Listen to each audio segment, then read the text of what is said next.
Thank you for joining us again and welcome back to our channel. In this channel, we talk about geopolitics, on how Africa interacts with the global community, especially with its partners like the United States of America, Europe, and also Asian partners like China. The question here is, it appears that most of the American expert and policy advisors do not still understand the African position on what the African continent needs. If you look at the way the perception with regards to Africa's interaction with Russia and also with China have been based on a different perspective. Now, most American policy advisors are focusing on trying to combat China and Russia's presence in the continent and leaving the significant aspect of that African countries are beginning to make their own decision. If you listen to this particular video we're about to play on why an American policy advisor will concentrate on Russia's, what the Americans should be doing in Africa to show the African people that they are more important and more better in terms of their operations and engagement in a lot of areas than the Russians or Chinese, and more importantly, talking about the negativity with regards to Russia's presence in the continent. The policymakers also fail to understand the historical relationship that Russia and Africa does have. This goes back a long time ago, when this particular aspect, if you consider the southern part of Africa, they consider the relationship with Russia very special. I think it's no surprise why Africans have been voting in a different way at the United Nations Security Council. Let's just dive into this expert-owned perspective, and we will get back into the video to look at the basics on why the United States of America and its policymakers don't get it at all. Yeah, there's a lot to talk about with regards to Russia and Africa, and as Sani mentioned, there's a lot going on. I think I would start, and perhaps if there's one thing you're going to remember from what I say, is that Russia provides less than 1% of the foreign direct investment that goes into Africa. Moreover, the amount of trade that Russia provides and has with Africa is modest, about $14 billion, and it's been in decline. At the 2019 Russia-Africa Summit, Vladimir Putin said that Russia would be doubling the amount of trade that it has with Africa. At that time it was about 20 billion, and the idea was to get up to 40 billion in 5 years by 2024. Instead, it's declined. Likewise, Russia's GDP has been in decline, pretty steadily since 2013. It was about $2.2 trillion then. It's about $1.8 trillion today. So the point is, Russia is not gaining influence. It is not offering an attractive partnership with Africa through its conventional means, through trade and economic development. Rather, Russia is gaining influence through irregular means, and these irregular means are often illegal, and they're low cost. They're asymmetric.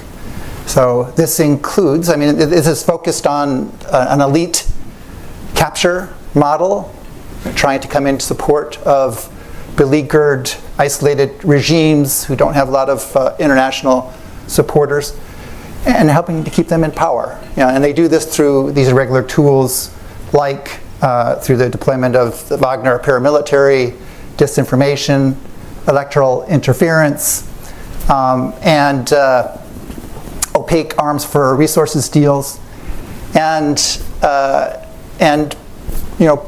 blocking different UN or other international sanctions against these regimes for human rights abuses, or blocking democratic development in these countries. And so, again, let's just hold it there. From what you've heard, that's the simple narrative that has been in the mainstream media. It is as if countries in the Sahel, or most African nations, like we've pointed out, cannot make a decision on their own.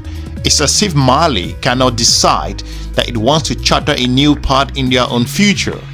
It's as if Mali cannot make a decision who they want to partner with. It's as if Niger cannot decide which country they want to work with. Niger have decided that they don't want to work with France, and they also want the United States of America to leave the country. They have decided they can work with everybody. They can work with the European Union, work with Russia, and work with also China and even the United States of America itself, by just carving out a narrative and pointing out that Russia just support those regimes. We all know the history very well. A lot of Western systems have also supported a number of dictators over the years, which has complicated the Africans' development in several ways, from natural resources and also replacing coups and military regimes. So I think this narrative of just highlighting that Russia is basically just in the continent to disrupt things and for its own interest, it goes back to the failed policy that we are seeing happening, and what we've seen how France is facing a lot of challenges because they've decided not to engage the African continent as equal partners. So this is the basic problem. I believe that United States policy advisors should be telling the United States government that the African governments and people want to take full control of their future, and they want honest partnership. They want to deal with people who can see them as equal, and that's the alternative that China is offering, and also Russia is offering to an extent. There are European countries that are working with Africa, and this notion of that Russia is in the continent just to sell weapons. We know that the United States of America and European countries sell weapons, a lot of weapons to African countries. We know that very well. So this perception of trying to change the communication strategy to perceive another country where different nations in the continent of Africa have decided that they're going to work with whoever they want to work with, and Europe has to accept that, the United States have to accept it, and Africa has decided that they really want to charter a new path. Europe and Africa, especially the United States of America, should start seeing Africa as equals in terms of the bilateral trade, strategic objectives, supporting each other for counter-terrorism issues, by not just pointing that Russia alone, if that is the focus of the strategy, we get it wrong. Let's go back to what this expert would think further, and then we will dive again to our analysis. When Russia talks about partnership with Africa, it's really partnership with the regimes. It isn't partnership with the countries. And that's a key difference that I'd like to unpack as we go forward. So this is a political strategy. It's a low-cost political strategy that Russia is trying to mount. And we often get lost in the details of these irregular tactics. But it's important to keep in mind that this is part of a broader strategy that Russia is mounting, and sort of four key strategic objectives that Russia is pursuing on the continent. First is that it's trying to gain access to strategic territory in North Africa and along the Red Sea. This would provide it a military advantage vis-a-vis NATO and securing key maritime and other transportation routes. Secondly is to avoid isolation following sanctions, and in the process to undermine Western influence on the continent. Third is to normalize authoritarianism. This is both a means for Russia to gain more entry into these countries, as well as a way of reducing pressure and the threat of colored revolutions back in Moscow. And the fourth is to reshape the UN-based international system. Interestingly, the expert talk about the UN-based international system. I think this is very hypocritical in terms of his own perspective. The UN-based system that the African continent have been shouting that the system does not work. It favors a particular few, and that Africa does not have the required capacity in terms of issues that concern the continent. When we look at what happens with regards to the Ukraine war and the Sudan issue and the Israeli-Gaza conflict, how the United States of America has used its veto power to challenge a number of resolutions to bring peace, and also around Sudan and a number of areas to challenge the international-based system. African policies are being discussed, issues that affect Africa at the United Nations. Africa has very limited influence, and the veto powers nations are making decisions on the African issues that sideline the African countries. And when the international system that the expert is talking about does not favor one of those 5 permanent members, it means they're gonna veto it down. So this is the consequences. So you can't eat your cake and have it. And the United States experienced that during the Russian-Ukraine war.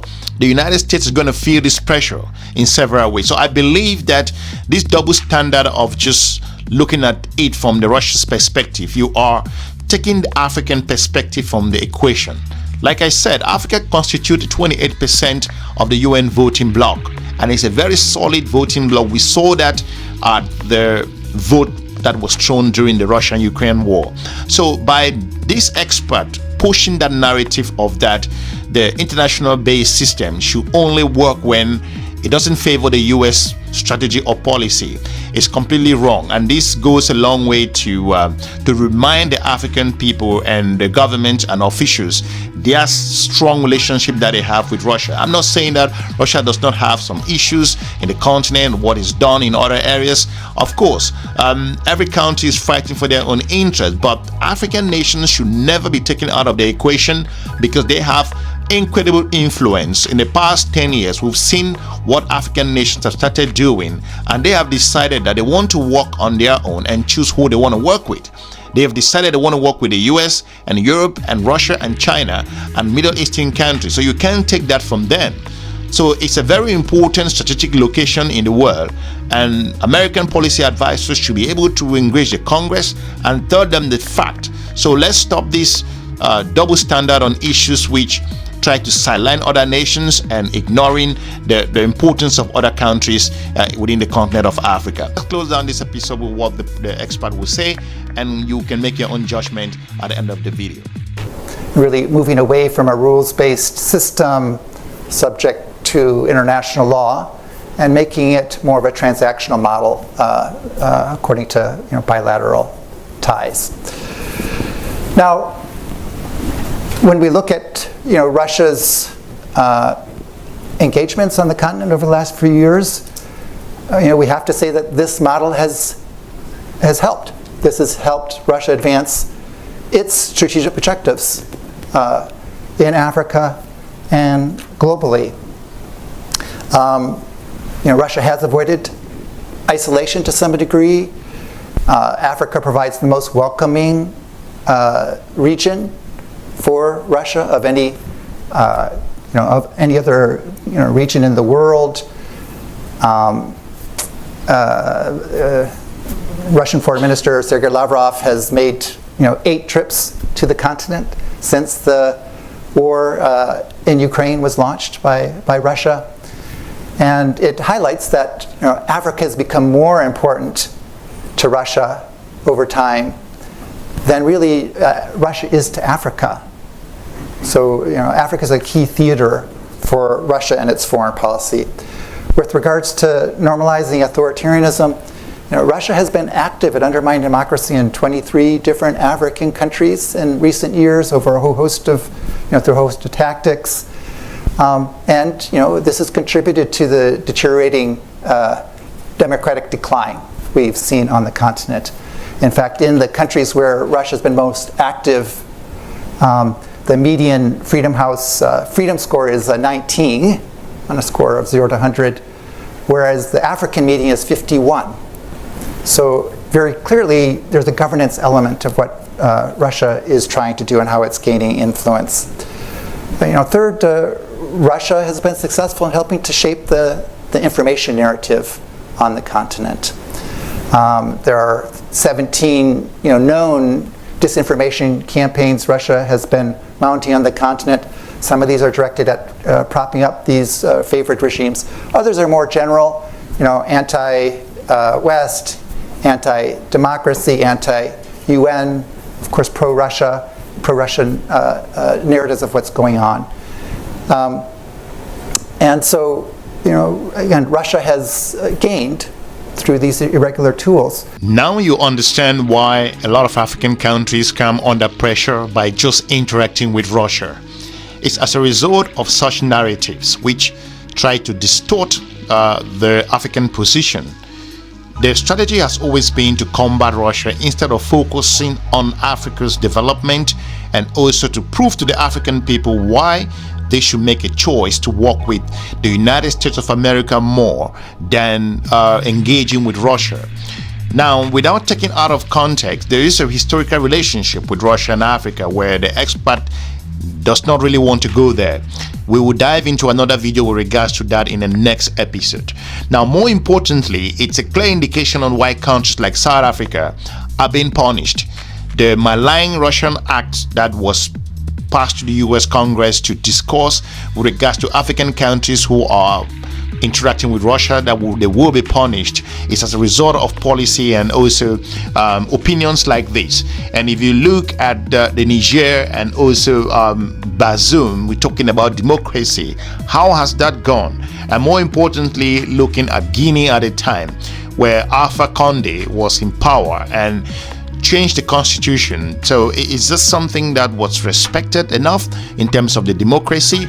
And the African body at the time, AGOA, said nothing until when things deteriorated. Then you begin to see the so-called partners start coming in and start giving lectures. So it is wrong to take out the African narrative in the context and just put forward Russia, and forgetting that Africa has its own position. Africa has its own future to protect, interest, which is important to consider.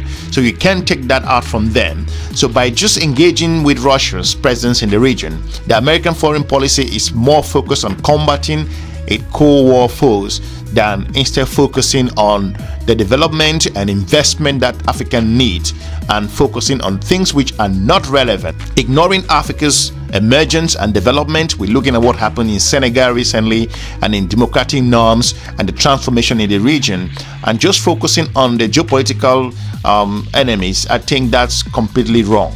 So we want to thank you for watching. Leave us your comment and let us know what you think with regards to such narrative in the global geopolitical circle in the United States of America, and how this goes down to the African policymakers as well.